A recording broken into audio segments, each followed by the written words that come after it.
All Go right. for it. So, Hugh, how we doing today, mate?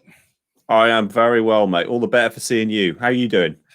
I can't complain. I am excited today. I'm excited because we've decided to make a slight uh, change to our show. Not a change, but I think we're trying something a little bit different today.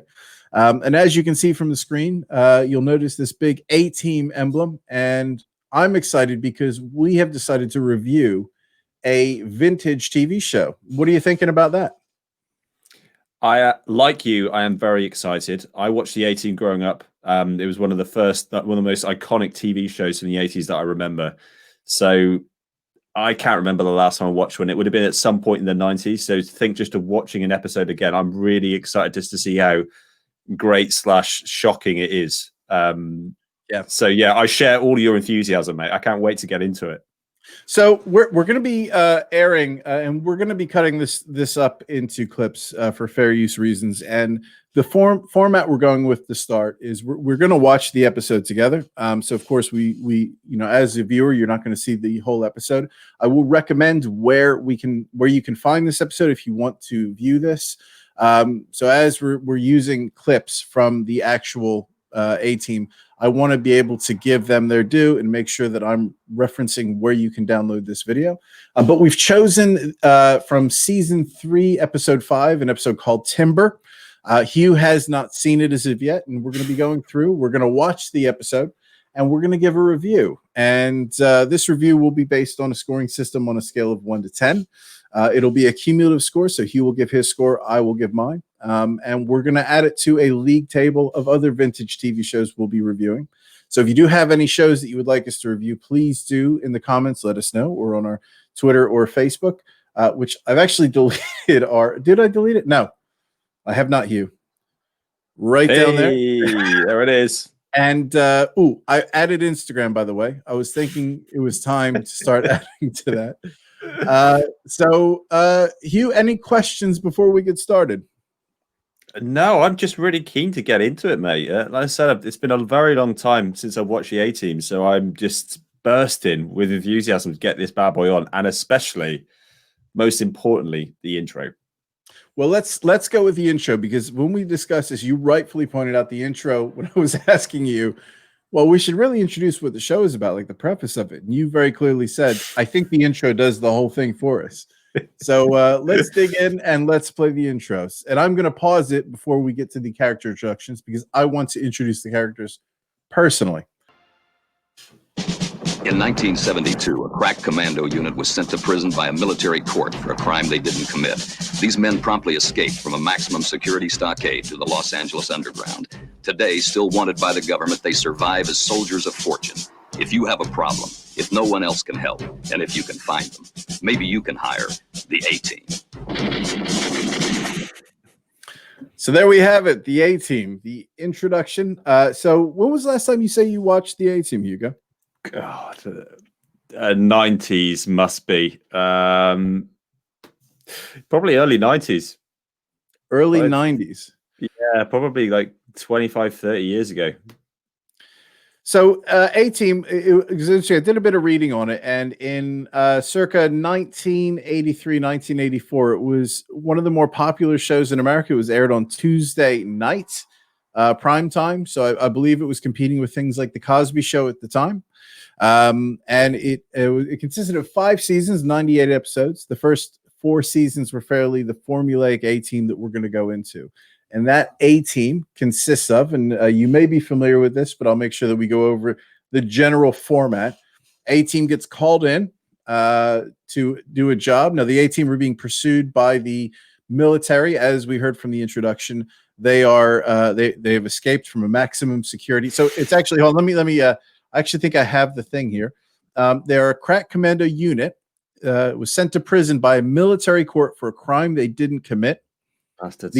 These men promptly escaped, so they weren't there long, from a maximum security stockade to the Los Angeles underground.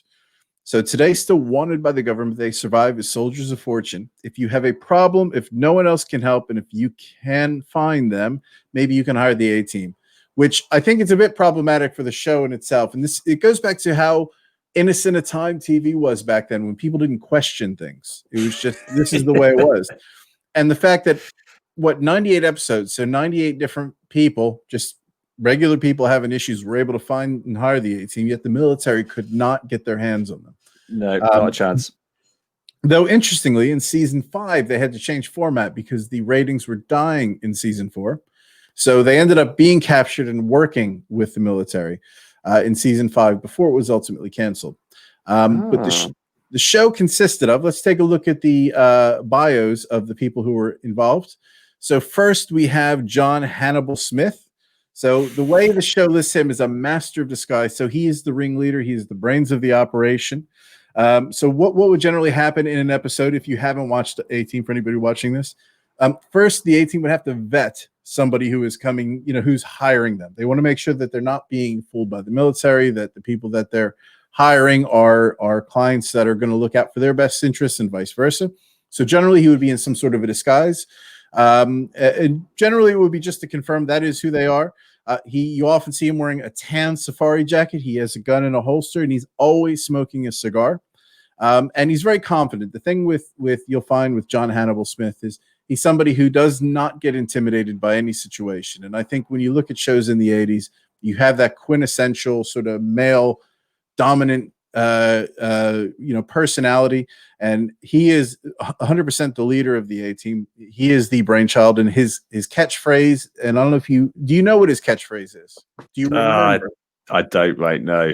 Always says, "I love it when a plan comes together." So yes, that is his. Yep. So next we're going to take a look at, and I'm just going to cue it up here. Templeton Faceman Peck. So Templeton Peck, I'm just going to bring him up on the screen now. That's a name. So Templeton Peck, Faceman. So he is I guess, have you seen the film Ocean's 11? Yeah. So he would be, I guess, the Danny Ocean of the group. He is the good-looking guy. He's always the one who's I guess, in sort of 80s fashion, who's finding the woman, the beautiful woman that he can partner up with, and he can his love interest. He is a bit of a con artist, so you'll very often see him drive his Corvette. He has accounts in major banks. He is a scam artist, and at the time of the 80s, there was nothing he couldn't get his hands on, and he always was perceived to have a lot of money. However, he was always an honest person, or perceived somebody who was just. So one of the sayings in one of the earlier episodes was he would rip the shirt off his back for you and then scam someone else for you. So he is also the A-Team's accountant. So many times at the end of an episode, he would be squaring away the finances and going over sort of the cost versus how much we're making on any given show. And I think, if I recall, on many of the episodes, they didn't seem to make a ton of money. And people, I guess the A-Team were not quite particularly happy about that. But that's Faceman. Next, we're going to have a look at, let me just switch up here. I'm just going to bring up the next character here. It's Highland Mad, isn't it? Highland Mad Murdoch. It's going to be BA, actually. Oh, I thought you were going to leave BA to the end. So, Hugo, next we have Bosco, which I didn't know his first name. Bosco, BA, as in Bad Attitude Baracus, is the muscle of the A-Team, able to perform exceptional feats of strength, which many times if you've watched many episodes, he's lifted cars, he's bent, huge pieces of metal rebar, almost superhuman, one would say. He's the team's mechanic. Baracus has a dislike for Murdoch, which we're going to have a look at. So him and Murdoch have sort of a love-hate relationship. He has a fear of flying. So in many episodes where the A-Team has to fly, they have to find a way to knock him out, and he is yet to twig on to the fact that every time he drinks a glass of milk, it's somehow poisoned or it's got some sort of sleeping concoction in it. When he does fly, he is fairly catatonic and is unable to speak. Now, that's ignoring the fact that he was actually a Green Beret, and I think he would have had to have done something like 100 jumps out of an airplane to be a Green Beret, but we're just going to ignore that for the moment. Move on, yeah. But BA, he is perceived to be the owner of the popular GMC truck that they have, the van, and he is very much their odd job person. and they're heavy as well. So whenever there's a big guy, the bad guys have like, a bit of a beast. He's always the one that goes toe to toe with that beast. And then finally, we're going to go to the next on the list, which is Howling Mad Murdoch. So he is the pilot. Now he's always he has, well, whether he is actually mentally insane or not is a bit of a question mark, but he is supposed to be mentally insane. But they have to break him out of whatever mental ward he's in whenever they have a mission, which as you watch the show, you always wonder why the military doesn't just post somebody near, Murdoch, because they always go to pick him up and break him out. But he always has some sort of a thing in each episode. So one episode, for example, he was the Lone Rider, I think, which was the Lone Ranger, and he wore a mask and he was a cowboy. And in this episode that we're going to be watching, he's searching for Bigfoot. He's obsessed with finding Bigfoot. So he's always got some sort of crazy endeavor that he's on in every episode to show how insane he is. And I'm happy to report in this episode, they do have to break him out of a mental institution. So any questions, Hugo? Anything new to you in that? I couldn't remember the names of some of them. Howling Mad Murdoch and B.A. Baracus. Those were my two favorites for totally different reasons. And I think Howling Mad Murdoch, and being such a fan of him, because I had the toys when I was a kid, I think he's why I loved Ace Ventura as well. Like, really? It just reminds me a little bit of like breaking out of the asylum, but like he adds value too. He's crazy but clever at the same time. But I love those two characters. And BA was he was the man, wasn't he? Like, he's just really muscular, hard man, beating everyone up. So I love BA as well. The thing with BA, and I think this will come about in the show. BA is always portrayed in the show as somebody who is a really good person. And whenever there was children, or whenever an older person was being hard done by, he had a really good heart, but he looked tough. And as you're a younger person watching this, that really appeals to a lot of people, that I can be hard, but I can be just. And that was very much BA. Look, though, you got the mohawk and the jewelry. Like, what was all that about? Have you done any research to that to find out what is all the jewelry about? I actually did. I couldn't find anything about, because I think the jewelry thing is a Mr. T thing. Let's just do a quick search now. So this is Mr. T. Look at him. Jeez. Yeah. So different there. I know. Commercial's personal life. He's a born-again Christian. Not surprised about that. He has 3 children, 2 daughters, one of whom is a comedian, and a son from his ex-wife. Doesn't say. I couldn't find. I did spend a good 10 minutes trying to find anything on his jewelry. I couldn't find anything. Oh, wait. No, it's box office. Yeah, so Mr. T is just like his like his real name, although it's obviously not, but I definitely referred to him as that. Born Lawrence Turode, so Mr. T is going to be simply his surname, I would think. Yeah, I just think it's a simplified nickname that he has gone by. In 2010, Mr. T signed for the spokesman for Gold Promise on Gold Buying Company. According to an appraiser hired by Bloomberg Television's Taking Stock, his trademark gold jewelry was worth around $43,000 in 1983. Although some sources claim the gold jewelry was worth about $300,000. That's interesting. Interesting. Looks cool, though. I'm just going to bring up the other screen here. And the feather earrings. I remember that. The dangly feather earrings. It was the thing I loved about Mr. T. Can we see the screen? Here's the correct screen. Yes. He was such a trademark individual. The style at the time, I mean, granted, it was very, I guess it was very 80s, but there was nobody like him in the 80s. And it even translates today. Mr. T, I think, in modern day, works as a character still. Yeah, I'm not surprised by that. Yeah, definitely. So what we'll do is we'll start digging into this episode, Timber, and then we'll stop it periodically, and then we'll give our review at the end for the A-Team.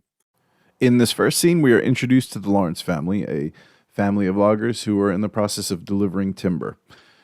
As they stop for fuel, they are met by a group of crooked union organizers called McEwen and his men, where they are strong-armed for their business and, by way of threat, have their rig burned to the ground. So we have the rig is filled with fuel. We have what is a union dispute now. So we have the bad guys are trying to take control of the local logging operation. And they're trying to really either get dues paid by the McEwens or they're trying to muscle them out altogether. So we have a prime case for the A team to get involved. I just love the start of it where he's like, no need to worry about me, which false statement, sister. So we know exactly who she is in their relationship. Like, it was that like a 5-second spell. I just made me giggle, like with the jumping up and down with the green screen. It was ace. What made me, and these are the kind of things that I love about when we take a look at, 80s TV. And when I give a score to 80s TV, it's not because it's a good show in today's terms.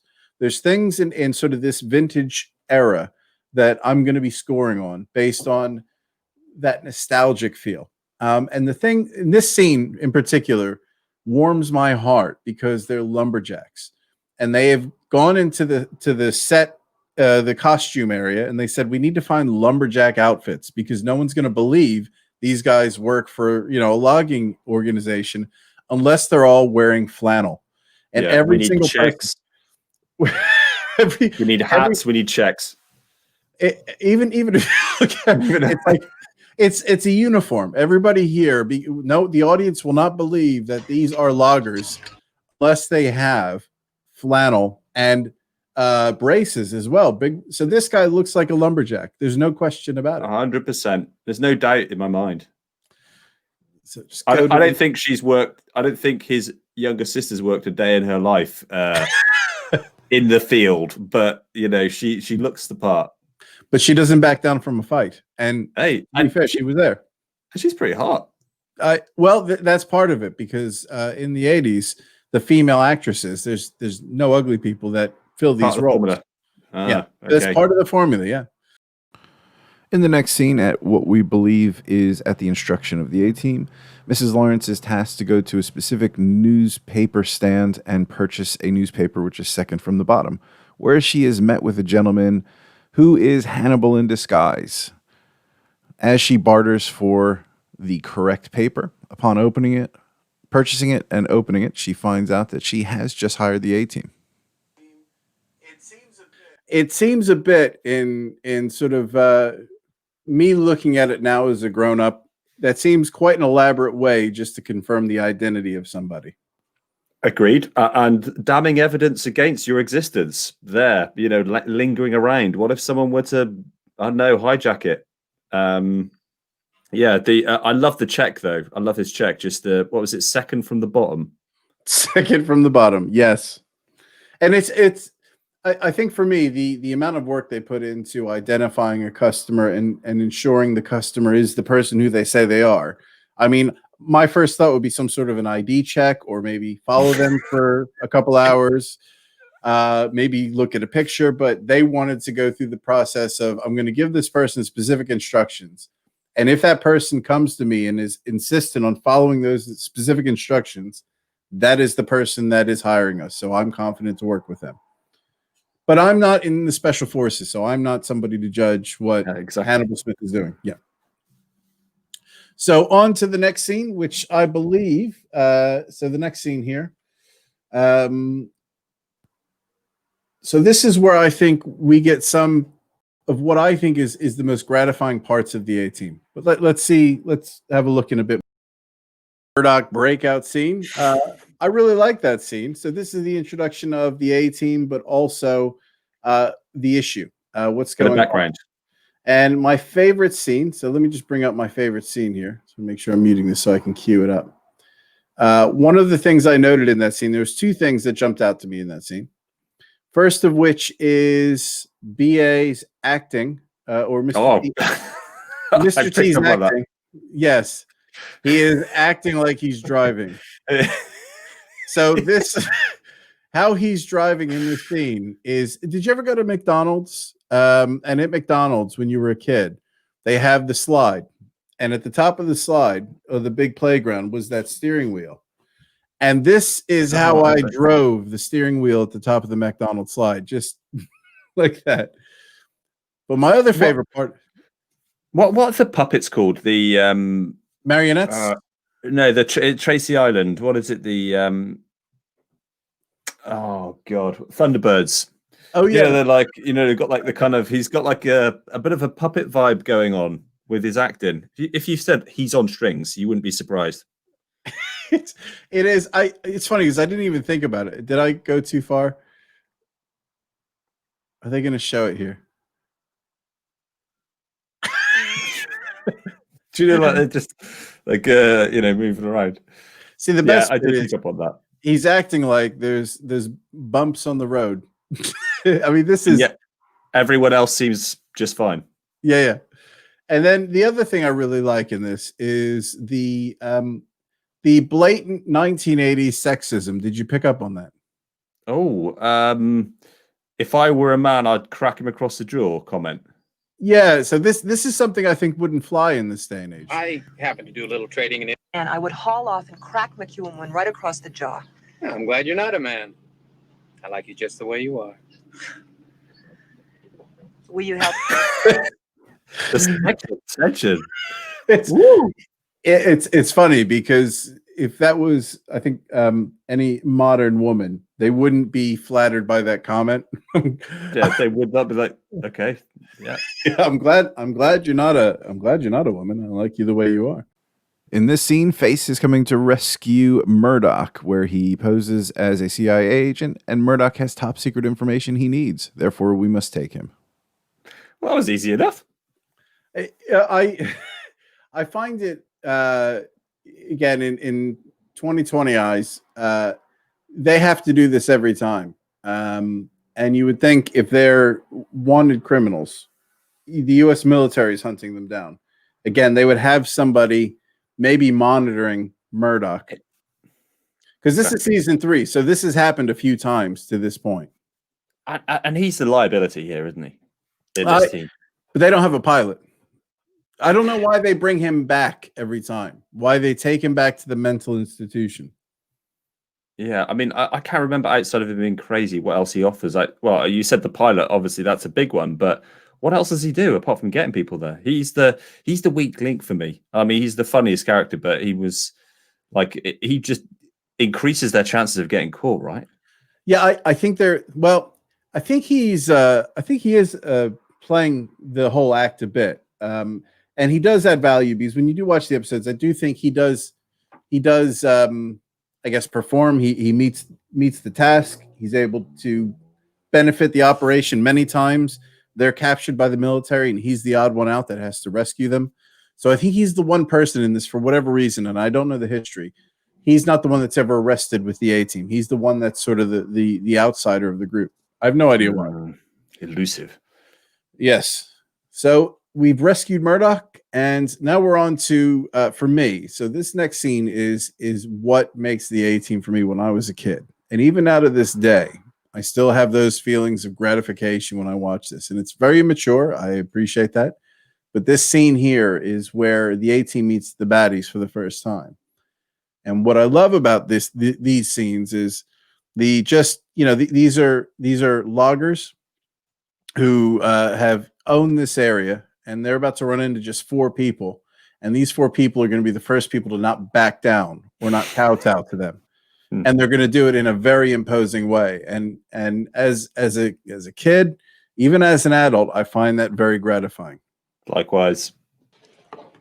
You friends of the Lawrences? We're going to work for them. I hear they got some logs to haul. They got nothing to move.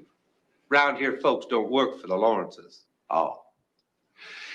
Hey, Face, did you see a sign that we passed saying we're leaving the country? No, can't say I did, Hannibal. How about you, Murdoch? No, sure didn't.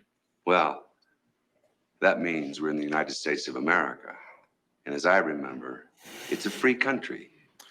So the introduction of the A-team to the bad guys. So cool. just watching that had everything in an A-team, just in a fight sequence. First, it had, and just not just the A-team, but the 80s. So in the 80s, furniture was not made very well. So when you would flip somebody or push somebody into a table, that was a wooden table. It just shattered into bits. It had the A-team quintessential low down camera, throw somebody overhead, and that was in every episode. Yeah. It also had the BA getting punched and not being phased, and then punching the guy back with the same perceivable effort, and that person gets knocked out. And for me, that pretty much covered it. Even the toe-to-toe with the interaction with Hannibal and Face being very just sort of calm and sarky about it, which there was, again, a high level of gratification to that. All their personalities came out in that scene. You've got, Hannibal unflustered. We're not going to back down from you guys. Throws the first punch. You got Face being too cool for school and is getting beaten up and still holding his coffee perfectly on the pool table. You've got Howling Mad Murdoch being crazy, throwing, was it fries or basket or something, chips in the face of someone and not really doing anything, just being a bit quirky. And then Mr. T being, super hard man. It was perfect. And for me, it sets the scene. It sets the scene for the rest of the show. And you're just, even now watching that, and I watched it before we did this show, watching that scene. What I think for me, and it's not translatable to today's standards, but what makes it enjoyable is I know it's going to happen, and the story is very simplistic, but it's just really nice to see that level of I guess, somebody standing up to the bully. There's always something that's I guess, endearing about that, and that is quintessential A-team to me. Yeah, how can you not love that? The A-team begin working for the McEwens as loggers, with the hope that if they make a delivery of logs to the lumberyard, it'll show other loggers that there is hope to overcome the union. The McEwens do make an appearance, expressing their dissatisfaction for this plan. Meanwhile, Face and Mrs. Lawrence are off trying to scam their way into another truck to deliver the lumber to the lumberyard. Whilst away, the McEwens show up and destroy one of the most important pieces of machinery they need to load the lumber onto the truck. The A-team make an appearance at the union boss office, where they also express their dissatisfaction with the McEwens' involvement. Face decides he is going to take the money back in order to fund the equipment they need to load the logs onto the truck. Once loaded, the A-team make their way to the lumberyard, preparing for some heavy action, which they encounter en route to the lumberyard. This is where we pick it up.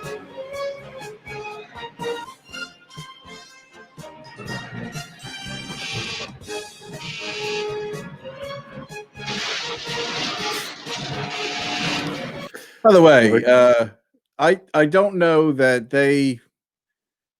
I struggle with the idea that they get to the lumberyard and they made the decision. I know they're in a rush.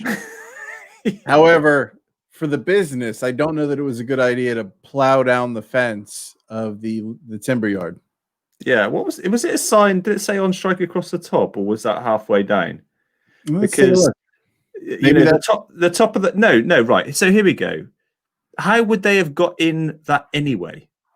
Right, because they blast through the top banner, Claymont, right?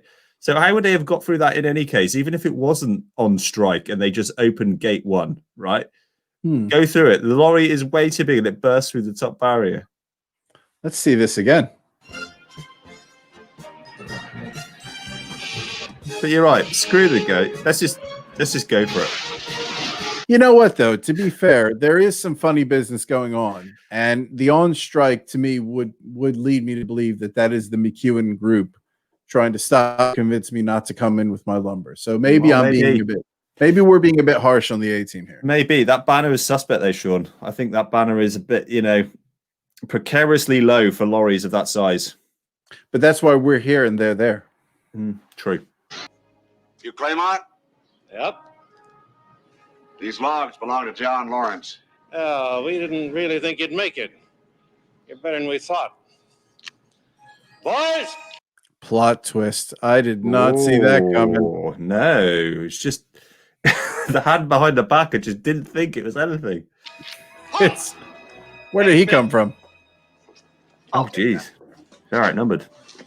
So, question, Hugh.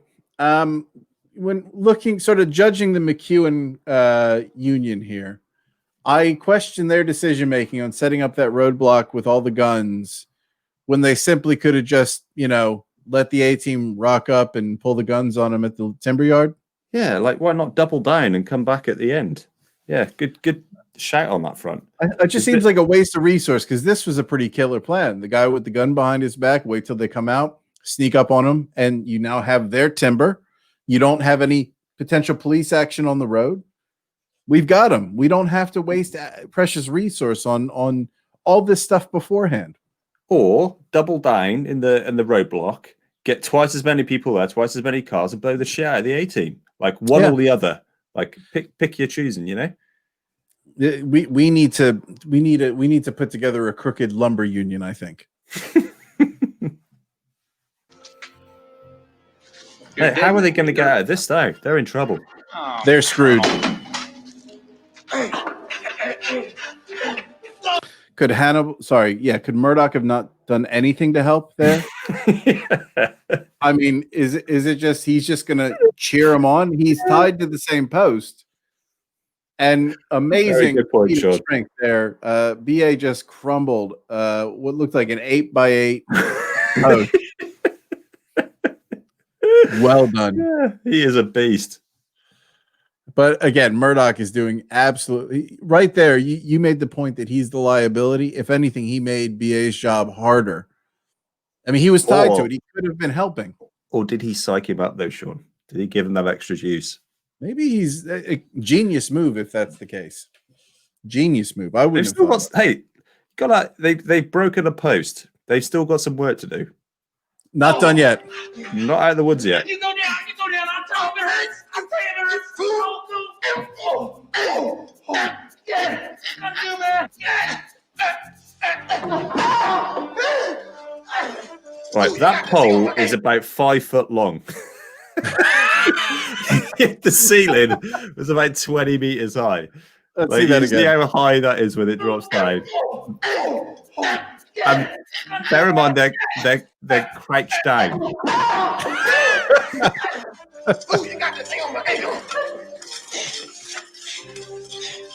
By the way, BA is much better at acting like he's exerting than he is at driving. Right. Can I just say, when you get the pole out, how does that change? How does that unravel? How did the rope unravel? How did that work? Well, the rope was tied. Let's just take a look. Taking all the slack out. How did that work? Oh, so he had space to pull out of it. Yeah. But he could have untied it. It's loose now. It's not like it's a case that it was just baggy and they got out of the extra. They got that extra 8x8 to wiggle through it. He's actually just untied it there. I think they're just taking it off like a pair of trousers. It is untied there. That's it is a single rope. Yeah, I think you're right. Continuity issue right there. The A-team fortunate enough yet again to have been kidnapped and locked in a building with tools. In this case, tools that are suitable for cutting and manipulating wood, decide instead of breaking out of this wooden barn, we're going to spend our afternoon building some sort of an armament that will allow us to take control. So yes, instead of breaking free, going home, and arming themselves, they decide to make a 2x4 shooting cannon with a forklift, some timber, and some sort of pressurized device. We know the scene is coming to an end because we see in every A-team a car flipping upside down, and that's the sign, the A-team of the upper hand.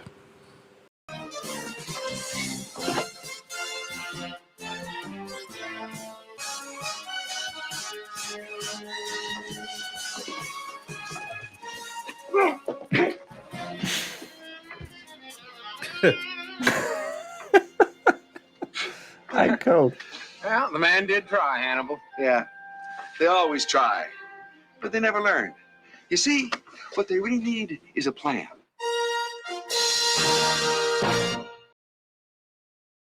I would say, first and foremost, that there's a lot of bias in this because this is one of the first shows that I watched and loved, as I remembered, and just really thinking that it was a cool show. So it's hard not to carry that with me from the nostalgia basis when you're looking at it 25, 30 years after you first watched it. It's got everything that it kind of says on the tin. It's family friendly, like you said. People aren't getting killed, but there's action in it.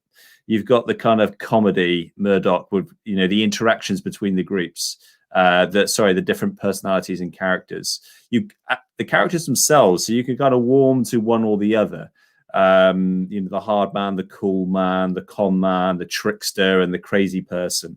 Do you know what I like as well? A little bit of like a nod to kind of self-reliance, and you know, that the kind of what I said is the epitome of the A-Team scene, where they kind of build something. It's like, you know, we're going to make our way out of this. We're going to find a solution no matter what. So very kind of heartwarming TV.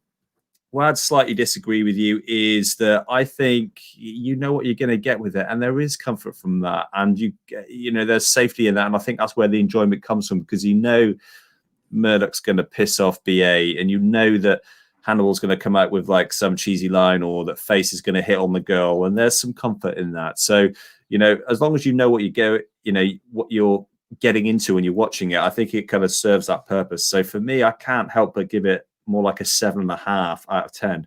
I just love the A-Team, and I love watching that over again. And I can't help but like really enjoy all the cheesiness and the inconsistencies and that type of thing. So, and some of the poor kind of Thunderbirds acting with the driving.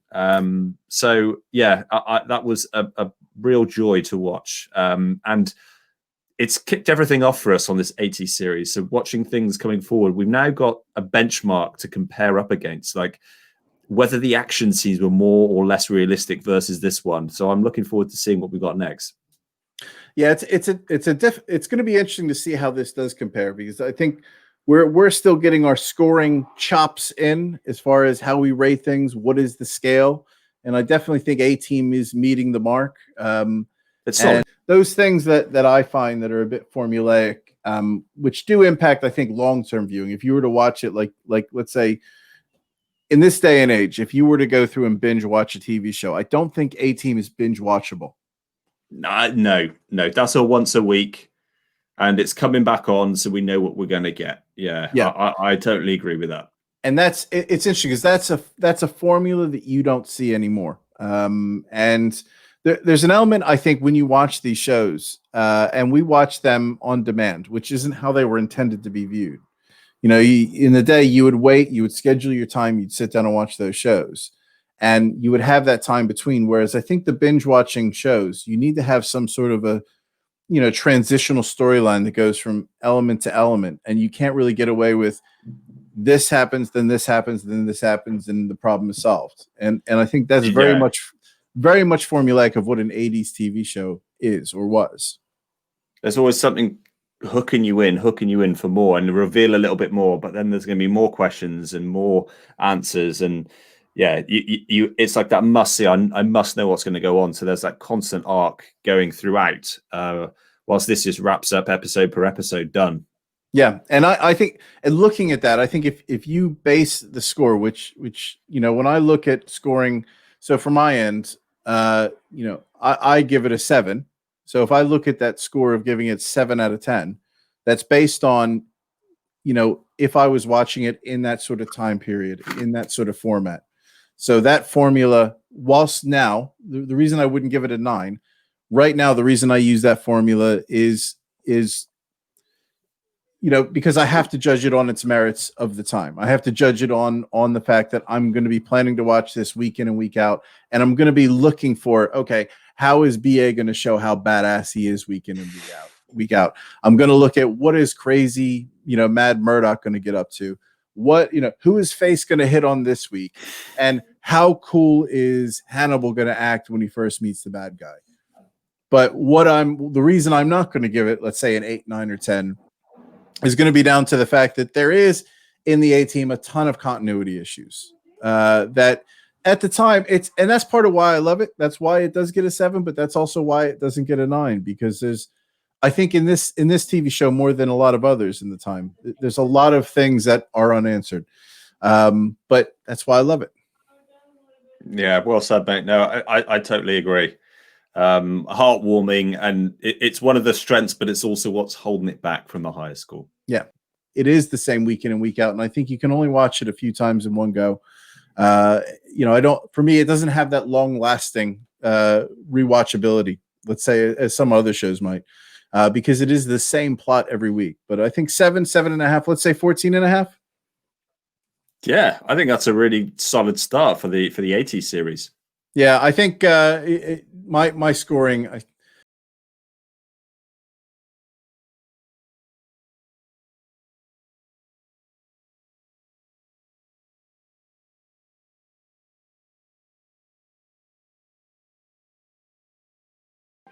You see, what they really need is a plan.